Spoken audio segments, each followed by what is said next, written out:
अवध तुम्हार काज कछु नाही। अपना मातृत्व ही प्रदान किया गया है और महाराज समस्त उर्मिला जी, मांडव जी, श्रुतकीर्ति जी सबको सुंदर सुंदर बधाई प्रदान करी है। नित नित नित नित नए नए उत्सव हो रहे हैं महाराज, रोज रोज नए नए मनोरथ हो रहे हैं, बड़ा बड़ा रसिकों ने कहा है। लेकिन महाराज श्री जानकी जी के आने से सब प्रसन्न है, थोड़ा लक्ष्मण जी को कष्ट है। बोले कौन बात का? बोले प्रत्येक दिन तो लक्ष्मण जी भगवान श्री राम की चरण सेवा करके सोते, पर जब से जानकी जी आई हैं तब से वो भगवान श्री राम की चरण सेवा करती हैं। तब तो लक्ष्मण जी बहुत उदास रहते हैं। क्या किया जाए, कोई न समझ पाया। श्री राम जी समझ गए कि लक्ष्मण को क्या कष्ट है। लक्ष्मण जी को कहा भैया तुमको क्या दुख है? बोले यही दुख है कि अब भाभी ही आपके चरण कमलों की सेवा करती हैं, मुझको सौभाग्य प्राप्त नहीं होता। तो मुझको चरणों की सेवा पुनः मिल जाए, इन चरणों के बिना मैं नहीं रह सकता। सो राम जी ने युक्ति बताई कि अभी थोड़े दिनों बाद फिर फाल्गुन आने वाला है और अयोध्या में ये जानकी की पहली होली होगी। देवर भाभी जब होली खेलेंगे तो उसके बाद एक विधि होगी कि देवर भाभी से कुछ मांगे और भाभी अपनी छोटे देवरों को बधाई दे। तो उस समय में तुम ये सेवा मांग लेना। अब तो महाराज लक्ष्मण जी शगुन मनाने लगे, प्रार्थना करने लगे सूर्य भगवान को कि जल्दी फागुन आए। फागुन आए, होली खेली गई और होली की फलश्रुति में लक्ष्मण जी की मांगने, भरत जी की मांगने की बारी आई तो उन्होंने श्री राम जी के चरण कमलों की भक्ति मांगी।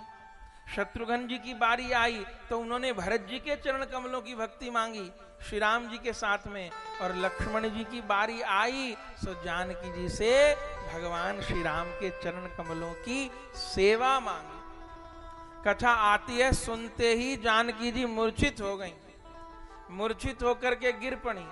सारे महल में हल्ला हो गया, जानकी जी को क्या हुआ क्या हुआ क्या हुआ। सब परेशान हो गए, वैद्य को बुलाओ, क्या किया जाए।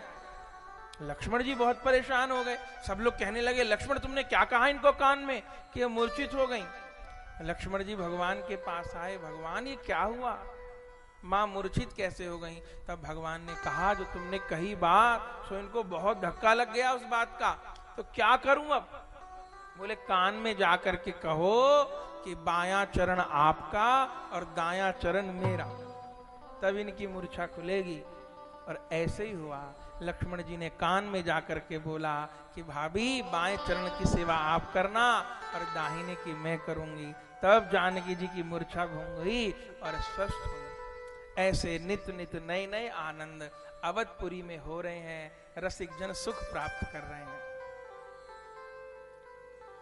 जब ते राम ब्याहि घर आए, नित नित मंगल मोद बधाए। और वनवास की लीला एकदम नहीं हो गई है। 15 वर्ष की अवस्था में भगवान श्री राम के विवाह हुए।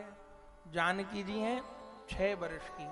उसके पश्चात 12 वर्ष तक अयोध्या में ही रहे हैं श्री सीताराम जी। बस भरत जी और शत्रुघ्न जी ननिहाल चले गए हैं, क्योंकि राजा अश्वपति के मैया के पिता, उनके पुत्र सब लोग आए हुए थे विवाह में। उन्होंने भरत जी को कहा, दशरथ जी से प्रार्थना करी कि पिताजी भरत का दर्शन करना चाहते हैं तो आप आज्ञा दीजिए कि ये ननिहाल चलें। राम जी ने भी आज्ञा प्रदान कर दी और दशरथ जी ने भी आज्ञा प्रदान कर दी। सो भरत शत्रुघ्न जी को लेकर के पधारे हैं और इधर धीरे धीरे धीरे धीरे करके 12 वर्ष बीते हैं। श्री राम जी 27 वर्ष के हो गए हैं और श्री जानकी जी 18 वर्ष की हो गई हैं। यहां पर बाल कांड का विश्राम होता है। गोस्वामी जी बाल कांड का विश्राम करते हुए क्या दोहा लिखते हैं, बोले सिय रघुवीर विवाह जे सप्रेम गामई सुनई, तिन कह सदा उछाह मंगलायतन राम जस। तिन कह सदा उछा, बालकांड की फलश्रुति कही है। जो श्री राम जी के जन्म उत्सव की कथा श्रवण करें, यज्ञोपवीत बाल लीला विवाह उत्सव की कथा श्रवण करें, तिन कह सदा उछा उनके जीवन में सता उत्साह उत्सव बना ही रहता है। ये कथा तो थोड़ो दिन की है, यहां से संभालने की वस्तु क्या है? संभालने की वस्तु है ये रस। ये रस जो प्राप्त हो रहा है, जो धन प्राप्त हो रहा है, ये कभी घटने वाला नहीं है। ये परलोक में भी जीव के साथ जाने वाला है। कि हमने उस समय वहां बैठ करके श्री राम कथा सुनी थी, तब हमने भागवत कथा सुनी थी, इतना समय हमने संतों के संग में गुजारा था, इतना समय हमने धाम में गुजारा था, यही धन है। गोस्वामी जी कहते हैं, सिय रघुवीर विवाह मंगलायतन राम जस दिन कह सदा उछाह। सिय रघुवीर विवाह जे सप्रेम गाम ही सुनई, दिन कह सदा उछाह मंगलायतन राम जस। ऐसे कह करके बाल कांड को विश्राम दिया और गोस्वामी जी ने अयोध्या कांड का प्रारंभ किया। अयोध्या कांड का कौन से श्लोक से प्रारंभ किया है? प्रथम तो शंकर भगवान की वंदना करी, फिर श्री राम जी की कौन से श्लोक में वंदना करी है, जो बहुत प्रसिद्ध है। हाँ, कितना सुंदर। नीलांबुज श्यामल कोमल लांगम सीता समारो पितवाम भागम पाणौ महा सायक चारु चापम नमामि रामम श्री रघुवंशनाथम।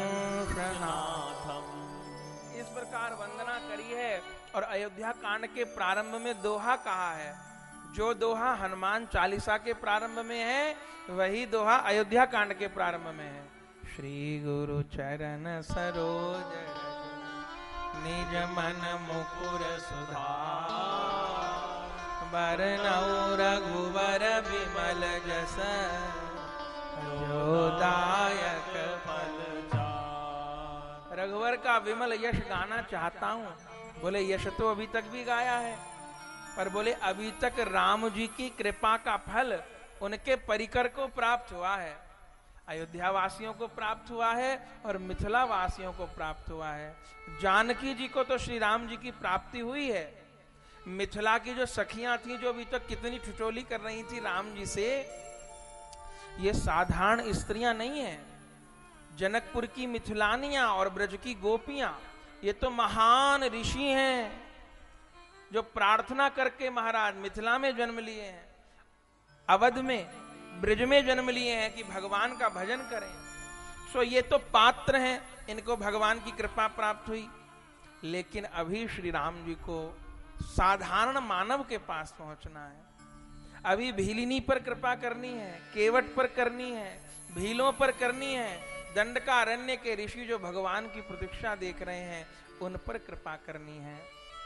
गोस्वामी जी लिखते हैं कि अयोध्या में बहुत आनंद हो रहे हैं। तब तो एक बार 12 वर्ष बीत गए तो दशरथ जी के मन में विचार आया। बोले एक बार आप दर्पण में मुख देख रहे थे, तो आपने क्या देखा? बोले श्रवण समीप भये सित के सा, मन जरठ पन अस उपदेशा। देखा कि कान के निकट केश सफेद हो गए हैं। श्रवण समीप भये सित केशा। दशरथ जी को लगा अब तो चतुर्थ अवस्था की तैयारी हो गई है, और तत्क्षण विचार आया कि अब तो श्री राम को राज्य प्रदान करना चाहिए। संत लोग कहते हैं विचार तो आया दशरथ जी को, लेकिन उस विचार को सजीव करने में दशरथ जी ने थोड़ी देर कर दी। बहुत समय तक तो अपने मन में ही विचार रखा, फिर बहुत समय बाद वशिष्ठ जी से प्रजाओं से चर्चा करी। बोले जैसे ही सत्कार्य करने का मन में संकल्प आए उसको तुरंत कर डाले। दशरथ जी ने विलंब किया, ये भाव आया कि अब राम जी को राजतिलक दे देना चाहिए, लेकिन इस भाव को सजीव करने में विलंब कर दिया, तो फिर 14 वर्ष का विलंब हो गया। वशिष्ठ जी के पास गए, वशिष्ठ जी को अपना मंतव्य बताया, परम प्रसन्न हो गए, अपने प्रजाजनों की, सचिवों की, मंत्रियों की, सबकी राय ली, परम प्रसन्न हो गए सब। और तब तो महाराज राज तिलक की तैयारी होने लगी, सारी अयोध्या सजाई जा रही है, सब प्रसन्न है। कौशल्या मैया के पास खबर गई है, सुमित्रा मैया के, सारी अयोध्या के घर घर में आनंद हो रहा है। बस एक कैकेयी मैया के पास खबर नहीं भेजी। बोले दशरथ जी ने क्यों नहीं भेजी जब सबके पास भेजी थी? स्वयं सेवक के द्वारा श्री सीताराम जी के पास खबर भेजी। भूमि पर शयन करना है, इन वस्त्रों को धारण करना है, आज रात्रि मंत्र जप करते रहना है, इन इन विधियों का पालन करना है, सवेरे किन वस्त्रों में अनुष्ठान करना है, कैसे अभिषेक होगा, कैसे यज्ञ होगा और कैसे श्री सीताराम सिंहासन पर बैठेंगे, सब तैयारी हो रही है। लेकिन सेवकों के हाथ कैकेयी जी मैया को समाचार नहीं भेजा। बोले क्यों? बोले तीनों मैयाओं में सबसे प्यारी दशरथ जी को कैकेयी है। श्री राम जी की तीनों मैयाओं में सबसे ज्यादा प्यारी हैं। दशरथ जी सोचते हैं कि ये समाचार मैं स्वयं ही कैकेयी को प्रदान करूंगा।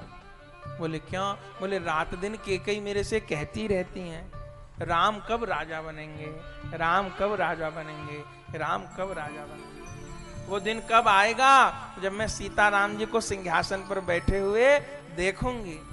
बस वो दिन संसार का सबसे सुख का दिन होगा जब श्री सीताराम जी को सिंहासन पर बैठे देखूंगी। यही मनोरथ मनाती हैं। दशरथ जी ने सोचा इस समाचार में स्वयं जाकर के दूंगा, इसलिए भेजा नहीं। और महाराज यहीं से कथा में, श्री राम कथा में मंथरा का आगमन होता है।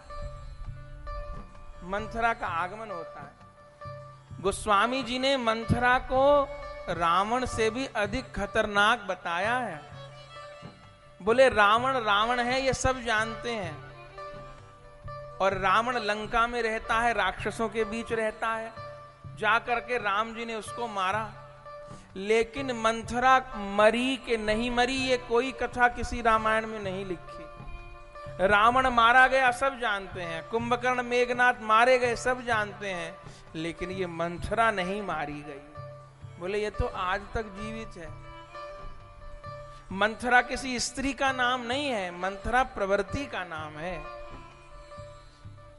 मंथरा प्रवृत्ति का नाम है। स्त्री भी हो सकती है, पुरुष भी हो सकते हैं, बालक भी हो सकता है, वृद्ध भी हो सकता है, प्रौढ़ भी हो सकता है, कोई भी हो सकता है। मंथरा मारी नहीं जाती, मंथरा से सावधान रहना होता है, क्योंकि मंथरा को भक्ति ही नहीं सुहाती। सोचिए, अयोध्या में आज सब प्रसन्न थे, पूरी अयोध्या सजाई गई है, एक प्रसन्न नहीं है तो कौन? बोले एक मंथरा प्रसन्न नहीं है। चारों ओर जय जयकार हो रही है, दीप जलाए जा रहे हैं, पुष्पावली सजाई जा रही है, लेकिन वो सब शोभा मंथरा के हृदय को चुभती है। वो सदा से ही द्रोह का स्वभाव रखने वाली है। किसी से पूछा ये सब तैयारी किस लिए हो रही है, और पता चला कि ये सब तैयारी तो राम जी के राज तिलक की है। गोस्वामी जी कहते हैं ऐसा लगा जैसे किसी ने फोड़े के ऊपर तप्त अंगार रख दिया हो, जलता हुआ कोयला रख दिया हो, इतनी पीड़ा हुई। जैसे तीर से मारी हुई कोई हिरनी भागे, ऐसे वहां से भागती हुई मंथरा सीधा कैकेयी के भवन में गई। कैकेयी से क्या रिश्ता है? बोले कैकेयी के पीहर से दहेज में आई है, मूलगी दासी है। इस मंथरा ने कैकेयी को बचपन में पाला है, क्योंकि कैकेयी मैया को उनकी माता जी ने छोड़ दिया था। कैकेयी मैया के पिता थे अश्वपति। उन अश्वपति को एक संत से सिद्धि प्राप्त हुई कि किसी भी पशु पक्षी जीव जंतु कीड़ा मकोड़ा इनकी भाषा को समझ सकें। ये कैकेयी मैया के पिता को विद्या प्राप्त थी। तो एक बार कैकेयी मैया के पिता और माता जी भोजन कर रहे थे साथ में। भोजन करते करते कैकेयी मैया के पिता हंसे तो उनकी मां ने, कैकेयी मैया की मां ने कारण पूछा अश्वपति से क्यों हंसे? बोले देवी ऐसे ही कोई बात है। बोले नहीं, बताओ क्यों हंसे। तब उन्होंने कहा ये जो पास में 2 चेटियां हैं, इन चेटियों की चर्चा सुन करके मैं हंसा। सुन करके तो बोली अरे आप चेटियों की बात भी समझ लेते हो, क्या कह रही हैं। बोले हाँ, मुझे ऐसा वर प्राप्त है, तो मुझे बताइए कि चेटियां ऐसी क्या बात कर रही थी जो आप हंसे। बोले मैं बता नहीं सकता, उस संत का वरदान तो है जीवों की भाषा समझ लोगे, लेकिन अगर किसी को बताई तो मृत्यु हो जाएगी, तो मैं बता नहीं सकता। बहुत कहा, बहुत कहा, बहुत कहा, मैं नहीं बता सकता। रानी नहीं मानी। राजा ने रोकर कहा अगर मैं बताऊंगा तो मेरी मृत्यु हो जाएगी, मैं नहीं बता सकता। रानी तो अनशन करके पड़ गई कि मेरी जिज्ञासा का समाधान नहीं, तो महाराज अनशन करके पड़ गए। अब तो बहुत परेशान हो गए राजा, क्या किया जाए। अपने पुरोहित जी के पास गए, महाराज ग्रस्त में बहुत विघ्न आ गया है, रानी उदासीन हो गई है मेरी ओर से। बात क्या है। बात ये है उन जीवों की चर्चा मेरे से पूछना चाहती है, नहीं बताता तो रानी नाराज है, बता देता हूं तो मैं मर जाऊंगा, तो क्या करा जाए। पुरोहित बोले इसमें सोचने की क्या बात है। जिस स्त्री को अपनी जिज्ञासा तो जिस स्त्री के लिए ज्यादा प्रधान है और पति का जीवन प्रधान नहीं है, जिज्ञासा का समाधान हो जाए भले पति मर जाए मेरा, ऐसी स्त्री क्या रखने लायक है। ऐसे क्या सुख प्राप्त करोगे, ऐसे के साथ त्याग दो। तब अश्वपति राजा ने घोषणा करी कि मैंने रानी को त्याग दिया, और तब रानी महल छोड़ करके जंगल में चली गई। तब केकई मां का पालन इसी मंथरा ने किया है। मुंह लगी दासी है, ये आई है साथ, अयोध्या में रह रही है। बहुत विचारने की बात है, हम राम जी से भी प्यार करें, बहुत अच्छी बात है। जानकी जी से प्यार करें, करना ही चाहिए, भक्ति से प्यार करना ही चाहिए। लेकिन यदि हमने अपने जीवन में किसी मंथरा से संबंध बनाया हुआ है, किसी मंथरा से रिश्तेदारी जोड़ी हुई है, अपने जीवन में किसी मंथरा को पाल रखा है, मंथरा मतलब स्त्री नहीं, मंथरा मतलब मंथरा प्रवृत्ति का कोई भी पुरुष या स्त्री कोई भी हो, वो पुरुष भी हो सकता है, स्त्री कोई भी हो सकता है। मंथरा प्रवृत्ति के किसी भी प्राणी को यदि हमने जीवन में पाल रखा है, संबंध बनाया हुआ है किसी भी फायदे से, तो एक दिन वो मंथरा हमको राम जी से विमुख कर ही देगी। वो अयोध्या से सीता जी को बाहर निकाल ही देगी। ये तात्विक बात है, ये अर्थ है। सोचिए, जिन केकई मैया ने राम जी को अपने आंचल में पाला, रात दिन दशरथ जी से यही मनोरथ करती, लाला बड़े हो गए, इनका ब्याह कब होगा। स्वयं राम जी को तीर कमान चलाने इन्हीं केकई मैया ने सिखाए हैं। वही केकई मैया मंथरा का संग पाकर के कैसी दशा को प्राप्त हो गई। सो अपने जीवन में मंथरा को नहीं रखिए। कुछ लोग कहते हैं कि महाराज हम ज्यादा नहीं उलझते। अरे महाराज, ऐसे लोगों से संपर्क रखना ही खतरनाक है। एक ना एक दिन राम जी से विमुख करवा ही देंगे, एक ना एक दिन इनके पीछे कलंकित होना ही पड़ेगा। तो भले भक्ति कम हो, पर मंथरा प्रवृत्ति वाले लोगों से संबंध संपर्क न हो। कब चोट पहुंचेगी पता नहीं। जन्म जन्म का बिगड़ा हुआ मन कब उनके संपर्क में आकर के विमुख हो जाएगा पता नहीं है। ये मंथरा तो भागी भागी भागी भागी भागी केके मैया के भवन में गई। केकई पूछती है क्या हुआ, लगता है तुझको लक्ष्मण ने धमका दिया, शत्रुघ्न ने धमका दिया। क्योंकि जब भी ये ऊटपटांग बोलती थी तब लक्ष्मण और शत्रुघ्न धमका देते थे। तेरी पिटाई कर दी शायद लक्ष्मण ने। अरे तू ऐसी बातें बोलती क्यों है जो सबको बुरी लगे, मीठा बोला कर, अच्छा बोला कर, अच्छा बोलना नहीं आता तो चुप रहा कर। मंथरा कहती है अब मेरे अच्छे बुरे की छोड़ो, अपने अच्छे बुरे की सोचो। बोले क्या हुआ। बोले देख रही हो सारी अयोध्या सजी हुई है कि हाँ हमारा नगर देश तो सजा ही रहना चाहिए। अरे ये किसी साधारण कारण से नहीं सजा हुआ। बोले फिर। बोले कल राम को राज तिलक होना है। अरे जो सुना राम जी को राज तिलक होना है, कैकेयी तो नाचने लगी भवन में, नाचने लगी, आनंदित हो गई। ओहो, तेरे मुंह में घी शक्कर, तूने ऐसा समाचार सुनाया। मंथरा बोली, अरे दुख के समाचार को तुम सुख का समाचार कह रही हो। बोले अरे पागल, इसमें दुख की क्या बात है, राम जी राजा बनेंगे तो मैं राजमाता बनूंगी। अरे इस बात पर विचार करो कि तुमको अभी तक इस बात का समाचार नहीं दिया गया। मंथरा ने झूठ बोला।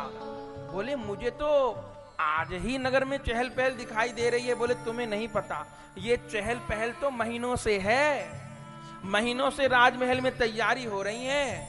कौशल्या को पता है, सुमित्रा को पता है, सबको पता है, एकमात्र तुमको नहीं पता।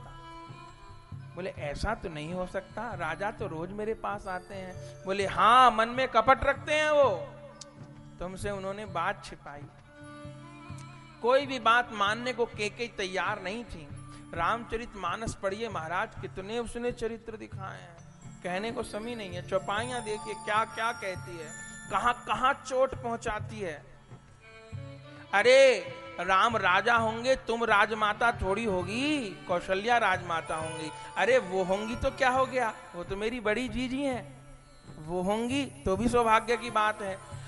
झूठ पर झूठ बोलती है, कहती है मैंने कौशल्या के भवन में कान लगा करके सुना, कौशल्या कह रही थी राम को राजा बनने दो, कैकेयी को तो मैं अपनी दासी बना के रखूंगी, कैकेयी को अपनी दासी बना के रखूंगी। इसीलिए दशरथ ने भरत और शत्रुघ्न को ननिहाल भेज दिया है, ताकि वो इस चीज का विरोध न कर पाए। अरे राम बड़े हैं तो क्या भरत बड़े नहीं हैं? भरत बड़े हैं, उनको राज क्यों नहीं मिलना चाहिए? इतनी बात, इतनी चर्चा, जब ये कहा कि तुमको दासी बना के रखेगी, भरत को जेल में डाल दिया जाएगा, कारागार में डाल दिया जाएगा, तुमको कहीं ठौर नहीं मिलेगी, तो कैकेयी मैया तो माननी थी। बस उन्होंने ये कहा कि मैं दासी बनकर नहीं रहूंगी, तुम्हें दासी बनना पड़ेगा। क्या क्या बुरे विचार डाल दिए माथे में महाराज। थी तो देवताओं की बनाई योजना, राजमहल के सुख देवताओं को नहीं भा रहे थे। बोले राम जी को 12 साल तो हो गए ब्याह हुए, और महाराज यहीं अटके रह गए, तो रावण का संहार कैसे होगा, असुरों का उद्धार कैसे होगा? तो वास्तव में तो उन्होंने सरस्वती जी को भेजा है कि जाओ किसी तरह राज तिलक के उत्सव को रोक दो। बोले क्या करूं? दशरथ जी का मन बदल दो। सरस्वती जी बोली मूर्ख देवताओं, दशरथ का मन नहीं बदला जा सकता। कौशल्या का बदल दो, नहीं बदला जा सकता। जानकी जी का बदल दो, राम जी का बदल दो, किसी का बदल दो। अरे सरस्वती राम जी के चरणों की दासी है, उनका मन बदल सकती है? राम जी मना कर दे राज्य लेने को, नहीं बदल सकती। सरस्वती घूमती रहीं, हो तो भगवान की इच्छा से ही रहा है, पर हम जीवों को क्या समझना है। सरस्वती घूमती रही पूरी अयोध्या में, उनको एक भी व्यक्ति न मिला जिसकी बुद्धि खराब की जाए।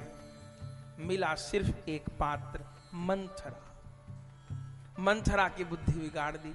चलो मंथरा की बुद्धि बिगाड़ दी तो बिगड़ी रहने देती, कैकेयी जी को कलंक क्यों लगा? राम जी की, जिनको जननी कहकर के राम जी ने संबोधित किया है, उन कैकेयी मैया को कलंक सिर्फ एक कारण से लगा। वो कारण था मंथरा का संपर्क।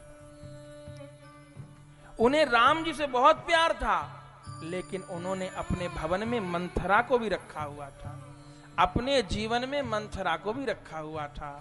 तो हम खोजें, मंथरा प्रवृत्ति वाले लोगों से तो हमारा लेना देना नहीं है, भले हम कितने अच्छे हों, कितने अनुकूल हों, कितने सत्संगी हों।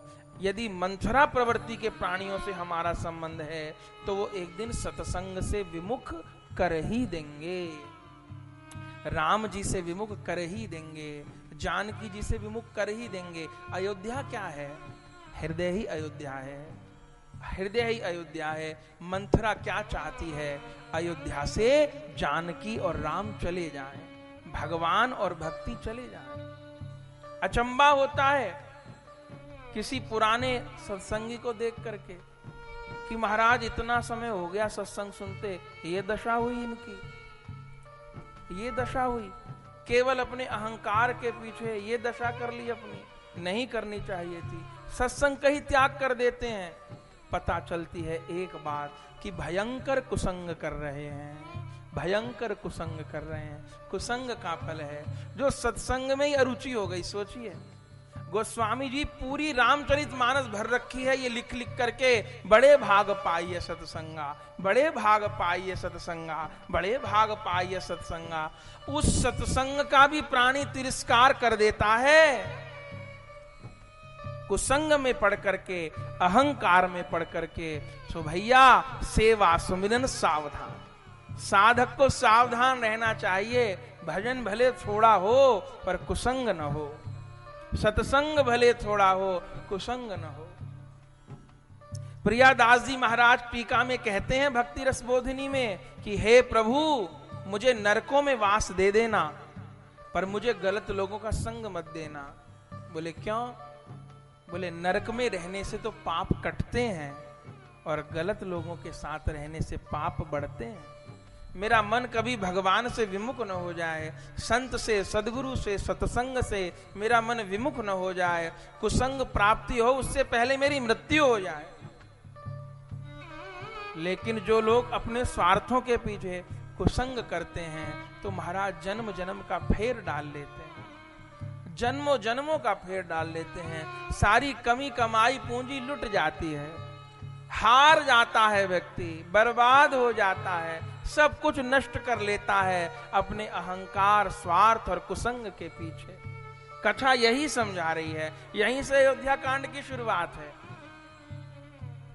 मंथरा का चलाया जादू चल गया था कैकेयी मैया के ऊपर, कैकेयी मैया के ऊपर।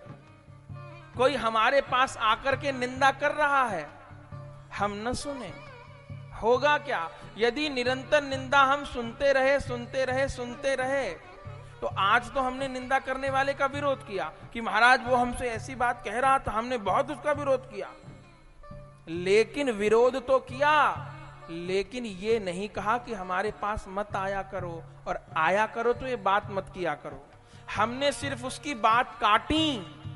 भैया यदि कुसंग करते रहे, निंदा सुनते रहे तो आज तो हमने उसकी बात काटी, हो सकता है कल न काट पाए, या काट भी पाए तो उतने पहने तरीके से न काट पाए जैसे पहले काटते थे।